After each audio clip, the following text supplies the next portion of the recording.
Via il nome del massacratore Cialdini dal piazzale del tram in centro a Mestre. La richiesta al sindaco Brugnaro arriva da Antonio Ciano, presidente del Partito del Sud ma soprattutto abitante di Gaeta, una città che il generale dell'esercito piemontese Enrico Cialdini rase quasi al suolo durante l'assedio del 1861, provocando migliaia di vittime civili.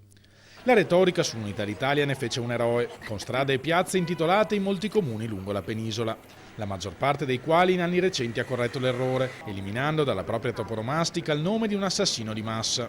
Una decisione presa anche dal Consiglio Comunale veneziano nel lontano 2013, ma da allora rimasta lettera morta. Da quante persone è risaputo di questo delinquente? Chi conosce la storia?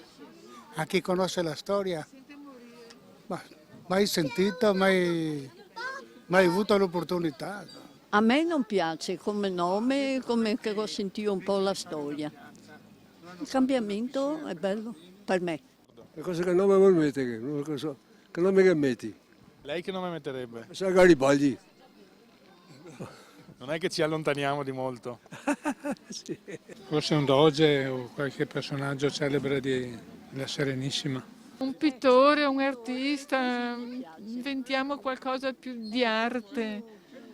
Non saprei neanche io, ma ce ne sono tanti, mettiamo il nome di un artista. Penso che Basaglia sia appropriato, anche se Cialdini in realtà non mi disturba affatto, perché penso che nonostante si sia macchiato di efferati crimini, in ogni caso sia stato un'importante parte della nostra unità d'Italia. E praticamente abbiamo la piazza di un delinquente.